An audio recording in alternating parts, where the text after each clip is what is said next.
Com certeza você já ouviu falar sobre planejamento patrimonial, mas será que você realmente sabe do que se trata? Meu nome é Ana Toledo, eu sou sócia do escritório Dosso Toledo Advogados e hoje estou aqui com vocês para conversarmos sobre planejamento patrimonial. O que é exatamente o planejamento patrimonial? É um processo de organização da passagem do patrimônio construído por algumas pessoas de uma geração para a geração seguinte. O planejamento patrimonial tem diversos objetivos e depende muito da família envolvida nesse processo. Um dos objetivos é que os pais estando presentes, eles podem estabelecer determinadas regras para a passagem do patrimônio para os filhos.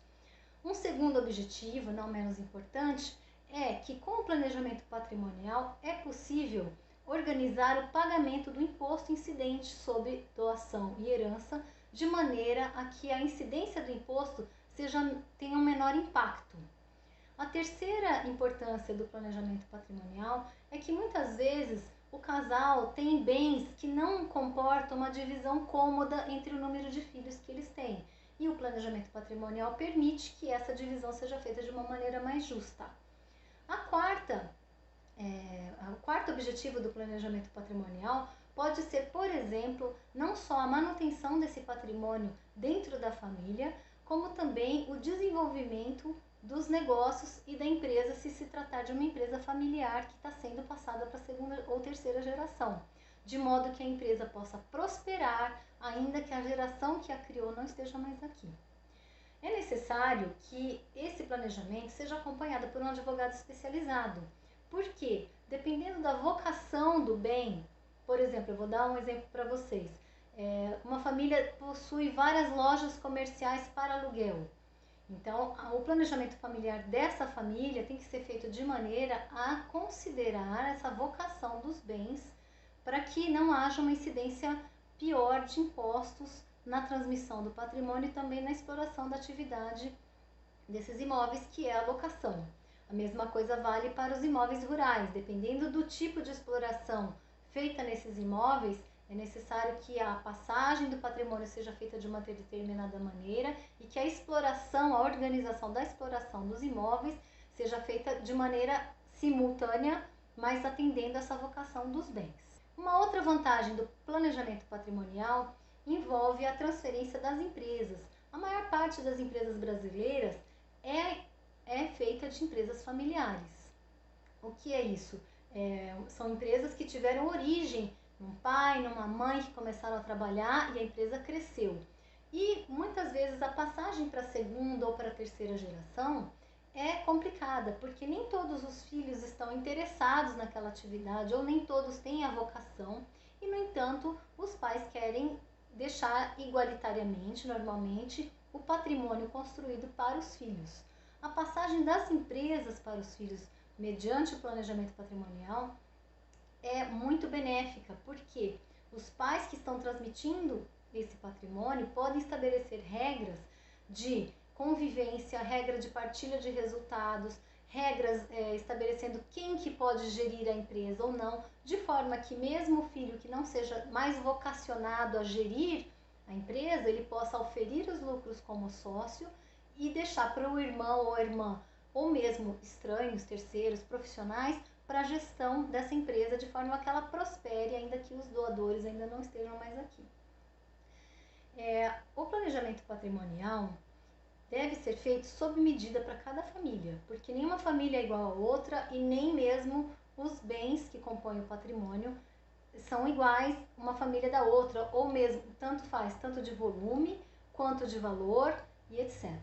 Existem mitos sobre o planejamento patrimonial. Muita gente acredita que o planejamento patrimonial só serve para famílias que têm um patrimônio muito grande ou para grandes empresários. É verdade que para essas famílias o planejamento é ainda mais importante, pois envolve toda uma cadeia de produção, muitas vezes famílias que dependem das empresas, das propriedades que essas pessoas têm. No entanto, qualquer pessoa que tenha amealhado algum patrimônio durante a sua vida, que tenha descendentes e que pretenda deixar isso de uma forma mais tranquila para os seus descendentes, deveria considerar o planejamento patrimonial. Por quê? Por meio desta organização, os bens são passados em vida para a segunda geração, sendo que os proprietários eles mantêm todo o controle sobre os bens, sobre a empresa ou qualquer que seja o patrimônio que esteja sendo passado adiante. Eles mantêm esse controle até o final da vida. Isso é uma coisa muito importante, pois isso minimiza os conflitos de quem recebeu. Os conflitos entre irmãos, entre primos, porque os doadores estarão presentes por muitos anos ainda. Então eles terão até a oportunidade de verificar se a divisão foi justa, se as regras estão sendo cumpridas, se é necessário adequar alguma regra que eles mesmos estabeleceram. Então, mesmo quem não tem um patrimônio tão expressivo, deveria considerar o planejamento patrimonial, primeiramente, em razão da economia de impostos, em segundo lugar, em razão dessa redução de conflitos que é possível ser feita, e também porque quem doa o patrimônio, no momento de doar o patrimônio, você pode estabelecer algumas regras, que não é possível, essas regras não são estabelecidas quando você simplesmente morre e o patrimônio é passado adiante. Vou dar vários exemplos aqui, que são as denominadas cláusulas restritivas. São cláusulas, por exemplo, que o pai e a mãe podem estabelecer ao doar o bem em vida, de que aquele patrimônio que eles construíram não vão se comunicar com os maridos e esposas dos filhos. É a tal da cláusula da incomunicabilidade. O nome é difícil, mas quer dizer isso, que o patrimônio que aquele filho recebeu não se comunica com seu cônjuge. Outra cláusula que os pais podem instituir quando a doação é feita em vida é a cláusula de impenhorabilidade. O que significa isso? Se um dos filhos tiver uma dívida ou precisar indenizar alguém, ou mesmo ser processado por terceiros, este patrimônio que foi objeto do planejamento patrimonial, ele não pode ser executado pelo credor. Esse credor da ação ou da indenização, ele não pode vir e pegar esse patrimônio que foi doado. Outra cláusula importante também que os pais podem estabelecer é a cláusula de inalienabilidade. Também é um nome complicado, a gente prometeu descomplicar. Significa simplesmente que os pais, ao doarem um bem, podem fixar um prazo pelo qual aquele bem não pode ser vendido e deve ficar na família. Então, essas cláusulas elas não são passíveis de ser estabelecidas se você simplesmente morre. Quando você morre e deixa para inventário esses bens, eles serão passados aos filhos e vão seguir o curso normal da situação familiar desses filhos. Se eles são casados em regime da comunhão parcial, da regime da comunhão universal, se os filhos se divorciarem, como é que vai ser feita a partilha desses bens.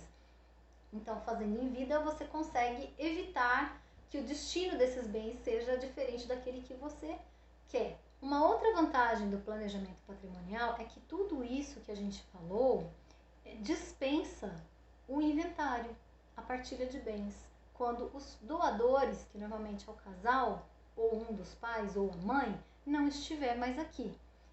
Os bens já terão sido doados, apenas o usufruto terá sido reservado para quem doou. Então, quando a pessoa vem a faltar, o usufruto termina e os filhos e os herdeiros herdam, então ficam com a propriedade integral do bem, sem necessidade de partilha, sem necessidade de inventário. O imposto de doação ou herança já terá sido recolhido no momento do planejamento. Então, também não haverá nova incidência de imposto neste momento. Por esses e outros motivos, nós recomendamos fortemente que todos considerem a possibilidade de estruturar o seu patrimônio dessa maneira. Como é que é feito o planejamento patrimonial? O primeiro passo é que os doadores tenham essa intenção, porque tudo parte da vontade de quem construiu o patrimônio.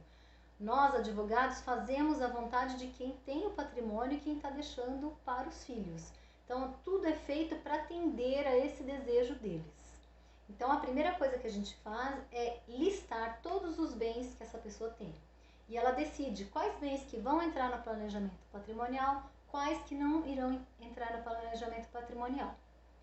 Decidido isso, apurados os valores, né, desses bens, vai ser estruturada a forma dessa passagem. Pode ser doação direta dos bens, pode ser mediante um testamento que a pessoa deixe, ou mesmo a construção de uma empresinha familiar que contenha todos esses bens.